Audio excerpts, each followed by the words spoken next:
Good morning, everyone, and welcome to our show, Behind the Scene with David BEDEIN. We are now going to talk about Gaza and what happened last night. 300 rockets were shelled to Israel.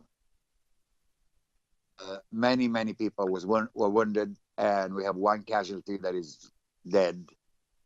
And we don't know about the Palestinian, but David, what's happening? What is happening is there are full-scale attacks from the Arabs in Gaza. The Arabs who live in the UNRWA camps, 83% of the people in Gaza live in the UNRWA, United Nations Relief and Works Agency camps. Their ideology is to fight for the right of return by force of arms, and they're attacking all the places that they lost in 1948. And this is actually, I can get a map for you if you want. But they're basically they have 500 red spots on the map, which they want to get rid of and put the Arabs back there from the refugee camps 70 years later. And last night there were at least 300 attacks that we know about, and the attacks are there are Grad missiles, there's Scud missiles, there's Qassam missiles, there's Was there any interception of fire? What do you call that? about Iron Dome 66 were intercepted. That's it. by Iron Dome, right? That's clear. I had called Iron Dumb because people are left to be dumb over here and think that Iron Dome is going to solve the problem. If Israel doesn't shoot back at the places where it's being fired from, the problem will continue. Okay. What about casualties and from the Israeli side? We don't know yet the total picture of the casualties. We know there's several hundred people who have been hurt. We don't know how bad the injuries are. During the day, we'll find out much more about that. We do know that the casualty which doesn't make the headlines is the trauma. An entire Israeli community is in trauma. Thousands of people who at any moment know that they can be killed because the Hamas seem to be firing from protected spaces in the UNRWA camps, in the UNRWA schools, in UNRWA medical facilities, in open spaces in the UNRWA areas, from the rooftop of the main UNRWA hospital, the Shifa hospital. These are where the attacks are taking place from. The hesitancy of Israel to shoot back at the places where they're being fired from is that it would cause many civilian casualties, and it doesn't look good in the media. Israel is hesitant to say that this is a war, because if you call it a war, then it has all kinds of implications for tourism and for the whole state of the economy, the state of the country. So it is at this point, Israel is talking about targeted responses.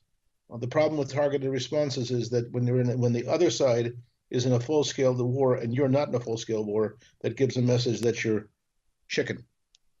Week, exactly. By the way, are they school open or kindergartens and all that things, The or Arab it's schools all are shut open. down? The No, I'm Arab talking schools about are open. I want to make a point. The Arab schools are running full-fledged in Gaza. The Jewish schools are shut down today. they're all in the bomb shelters. Correct. In the on the border area of Gaza. Yes, all the border The one that communities. we call Otef Aza. That's correct. The areas adjacent to Gaza. Correct. They All are right. closed. So what's And the Israeli government's response to that, except the air attack? we don't know And yet. You're talking to me at a moment that the Israeli government is meeting an emergency cabinet meeting in what they call their bunker in Tel Aviv, the place where they have the most sensitive of their meetings underground of the Israel Ministry of Defense. They're deciding what the next step is going to be. Now, unless Israel systematically kills the terrorists who are leading the attacks, unless Israel forces the closure of the UNRWA schools, which are the focus of organizing the attacks, unless Israel makes sure that it stops cash payments into Gaza, this is going to continue. I mean, at this point, cash is sent into Gaza, and it's used for weapons purchases very clearly. $5 million, which went into $15 million, which went into Gaza last week from Qatar, Our Palestinian correspondents tell us that the 5 million was received and immediately put into military purposes. It's ridiculous to have a situation of cash transfers. And the disappearance of medical supplies, the disappearance of food supplies to the black economy of UNRWA in Gaza is part of the problem. It's a terror regime, and that's what's going on. You don't give cash to terrorists. I saw now just 40 minutes ago on CNN that they're saying that Israel are calling reserves, and as an Israeli ex-Israeli soldier, when you call reserves, that something about big is going to happen. But as of 10 minutes ago, that didn't happen. I have two sons who are reservists. I am a former reservist in the Israeli army. There's not been a call out for reserves. So it's only a rumors. Well, CNN probably had some source who says that maybe there should be a call up, whatever. At this point, there is not a call up. Okay. The expectation, by the way, is this morning that some of the terror groups are threatening to fire into Tel Aviv, and that was what I wanted to ask you next. What happened? I'm on my way. I'm on my way to Tel Aviv following this interview to be interviewed on a English-speaking television in Tel Aviv. We'll see what the story is. Do they have the capacity of rockets that goes all the way to Tel Aviv? Absolutely. In the exchange of fire 4 years ago, there were at least 135 missiles that hit Tel Aviv. Many of them were intercepted. Some of them were not. Tel Aviv city, really? How far is it? It's about 80 miles. I'm sorry, I don't have I have to look on the map to see what the proximity is, but this was a very small country. And I must say that one of the military analysts on the television, Israel television just now, was saying right now, as this is happening in Gaza, there are spectators. Hezbollah in Lebanon, Syria, of course, in Syria itself, the Fatah, the PLO armed forces, and Saudi Arabia in the West Bank, okay, and Judea Samaria, correct, and so they're all watching to see what Israel's response is going to be. It should be pointed out that the curriculum of UNRWA is a unified curriculum between Judea, Samaria, and Gaza and Jerusalem, and the indoctrination for right of return by force of arms is taught to every Palestinian Arab child, but certainly all the 500,000 children who go to the UNRWA schools. So the indoctrination is everywhere. It's not only in Gaza, and the coordination between Gaza and the rest of the Palestinian Authority is very clear. So we're waiting to see the extent to which this is going to affect it.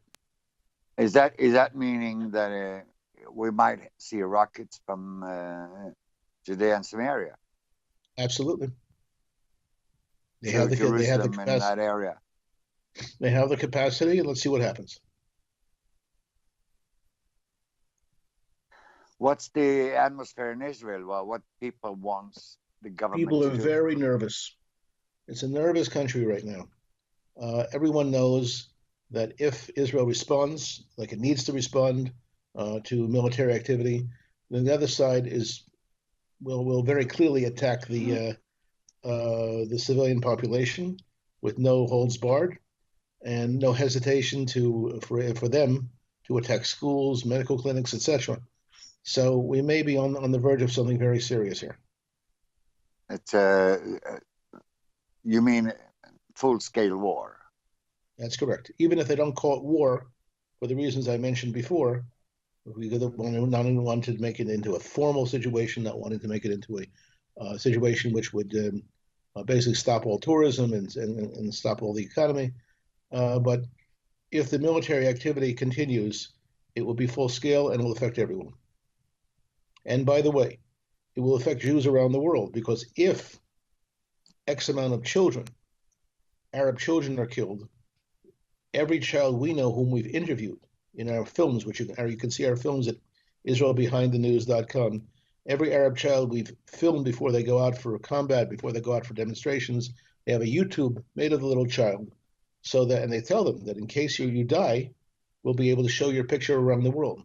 So let's say theoretically that Hamas has 100 dead children. Well, that will be shown at every possible demonstration and using an old anti-Semitic theme that Jews kill children.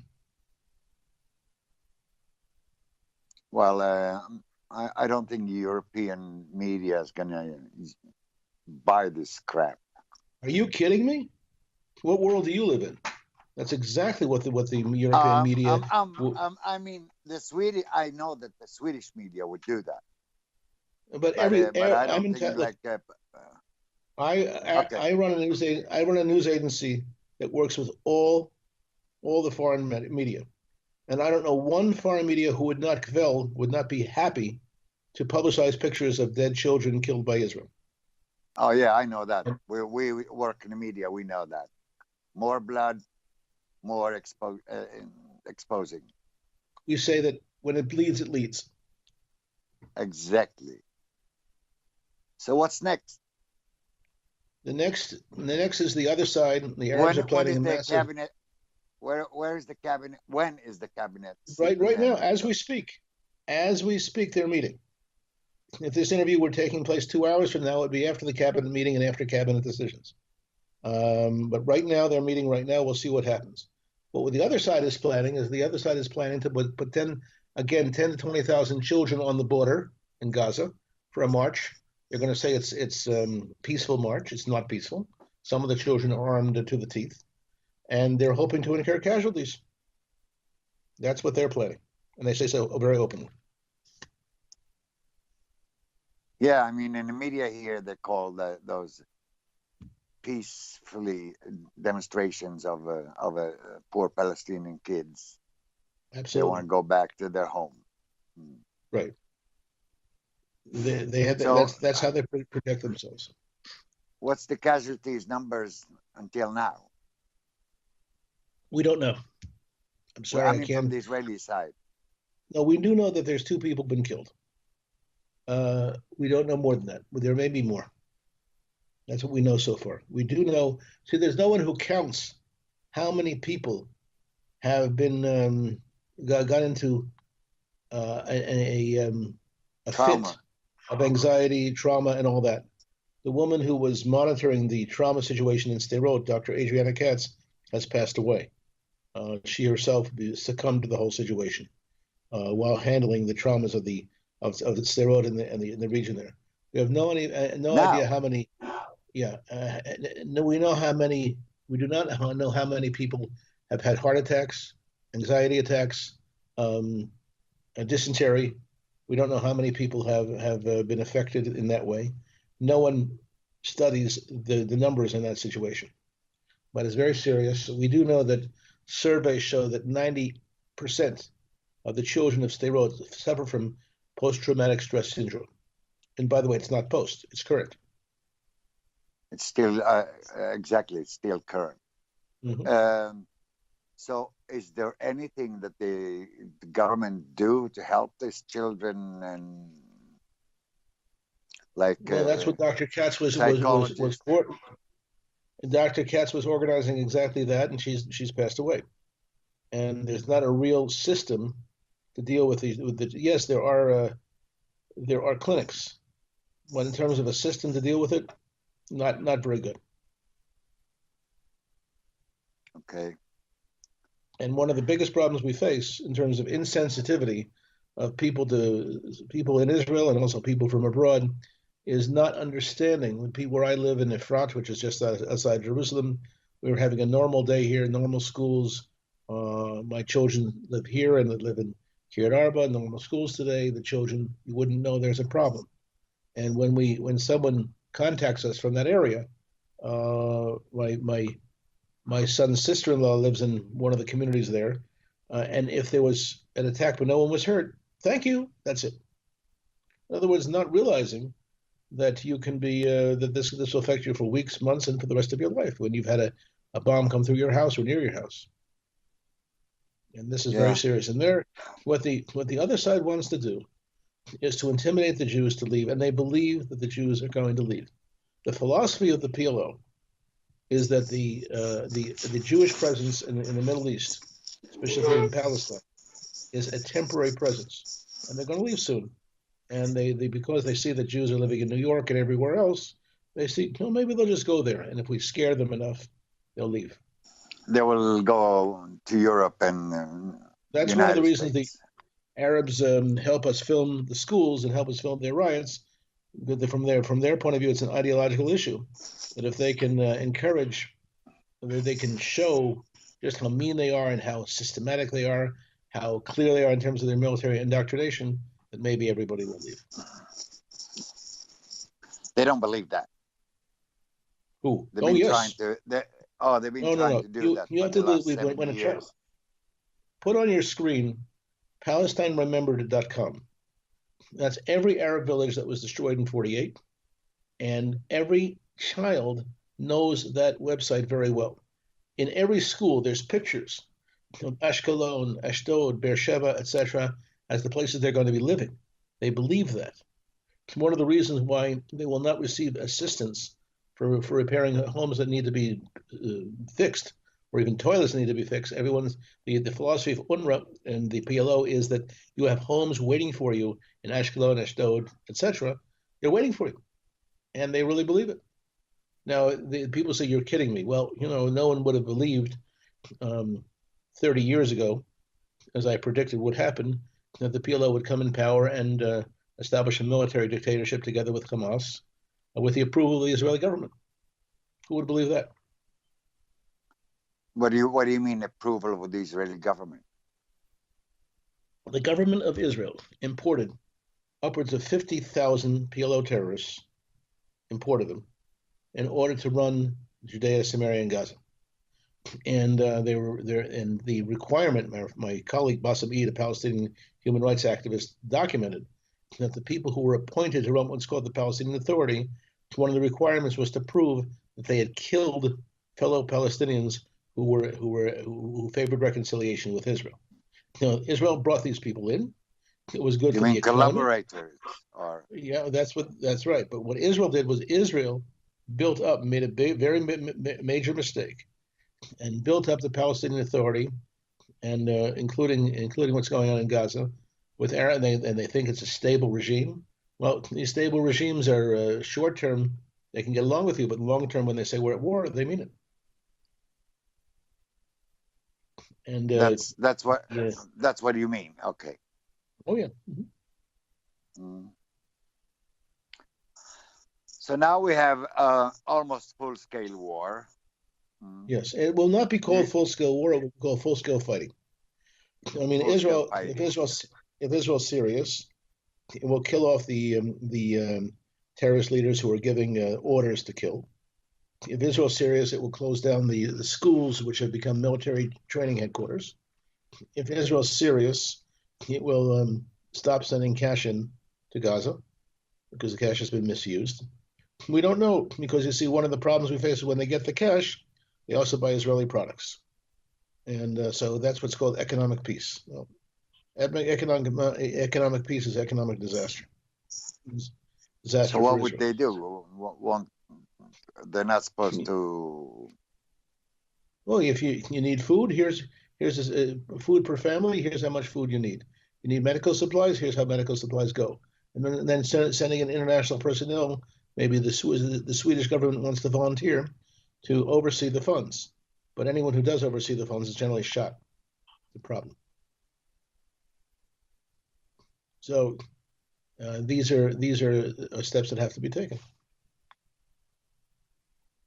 So that's the start. Now the hesitation in Israel, because since the name of this program is Behind the Scene with David BEDEIN, the hesitation in Israel is to get engaged in this kind of stuff. We have a booming economy. We've had more tourists this year. I think it's pushing 4 million, if I'm not mistaken. We've had we have a better life than we've ever had. I'm here for 48 years, since I'm 20 years old, and I can tell you, we've never had a quality of life like we have now. Even though we do have road collisions, the roads have improved, everything has improved in so many ways. But we also have an influx of new immigrants from around the world. It's a wonderful thing to see happen. But at the same time, there's a hesitancy in Israel to look at reality and to see that we have to fight a fight, even though we're under a siege right now from what's viewed as small weaponry. Is it, you call that small weaponry? From the point of view of from military point of view, yes. Grad rockets and Qassam rockets are viewed as minor weaponry compared to the stuff that's out there today. Which you mean the stuff that they can use, like reaching Tel Aviv and all missiles that are in the hands of modern day armies, even conventional weapons don't compare to what the people from Gaza are firing.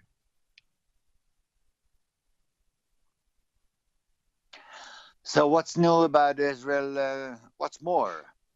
Any other news? Well, the other news is we're about to engage. We're engaged in an election campaign. We'll see how that will resolve itself today. We'll see who the new mayor of Jerusalem will be. They haven't. I thought the election was 2 weeks ago. The election campaign is not over yet. No, not over yet. Okay. But we'll see the extent to which there's two people running in Jerusalem, Ofer Berkovitz and a guy named Leon. We'll see. Moshe Leon. We'll see what the result will be. They're two very different kinds of personality. We don't know. I do know that we are seeing a recognition of Israel, which is unprecedented from around the world. Israel's negotiation with Arab countries and Muslim countries that it doesn't have a relationship with, such as Indonesia, has increased exponentially. And the Israeli business connection in places like Singapore and Taiwan have increased tremendously. So these are issues that what about the Gulf state?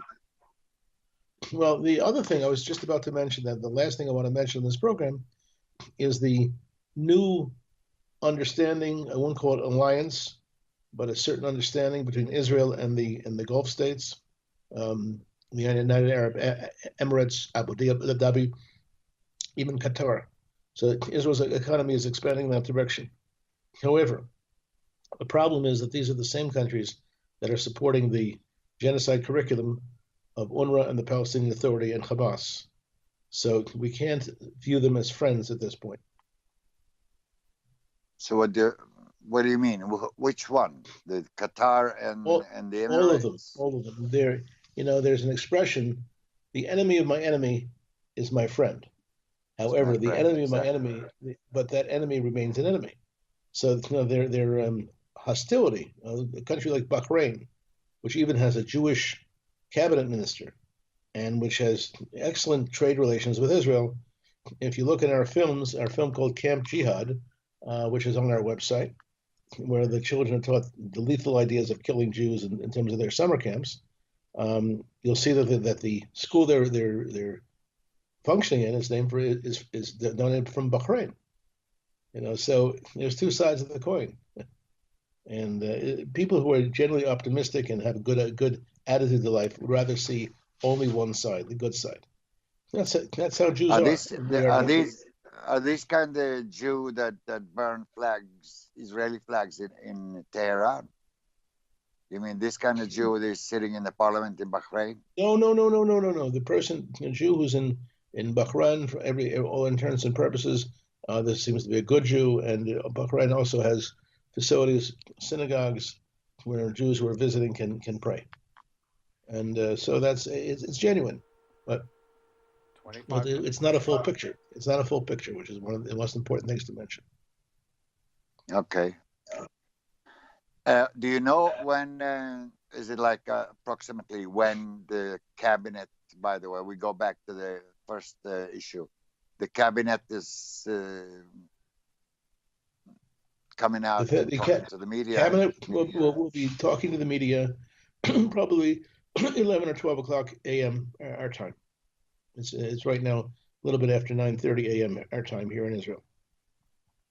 That's when we'll hear if they have any decisions. We'll also hear how many more attacks. What do you expect, David? What do you expect? I expect them not to give any dramatic statements. I expect Israel to be involved with specific attacks against terrorist leaders, and I expect that Israel is going to try to pull off some kind of a arrangement so that there can be what they call quiet for a while. But these short-term deals will not work. The other side is in this for the long term. The other side is in a state of war, and unless Israel responds with full-scale war, they're not going to be accomplish anything. I'm not saying I favor it or don't favor it. I'm giving you the situation is what it is. What do you mean air attacks? Not going into to Gaza. No, they're going. They're not going to go at this point. No, they're probably not. The last thing the Israeli government wants to do is to send in the forces on the ground. When Israel sent in forces on the ground 4 years ago, it suffered 100 soldiers who were killed, and that's not something that Israel wants. It's a people's army. It's 100 families, and everyone knows someone who was killed. It's a very small country. There's 6 million Jews here, and if 100 people, 100 young soldiers are killed, then the possibility that someone may know someone there and have a connection is very strong. People want to have it both ways in Israel, have a peaceful situation without having to fight for it. That's one of the changes that's taken place in Israel. So we can expect air attack and we can expect Israel to conduct targeting air attacks, and while Israel's doing it, the other side will be marching children to the border to die. That's what's going to happen. I mean, they're going to keep marching the Palestinians in Gaza, right? Because they feel they have nothing to lose. 83% of the people who live in Gaza live in refugee camps in the United Nations Relief and Works Agency refugee camps under the premise and promise of the right of return since 1948. And what's 70 years for them? So they're ready to live many, and the entire education system, the entire atmosphere, everything is based on right of return. The entire culture of UNRWA. It's not that they're fighting to remove the naval the restrictions from the Mediterranean coast. They're fighting for the right to take back their homes, the Arab villages that they lost in 48.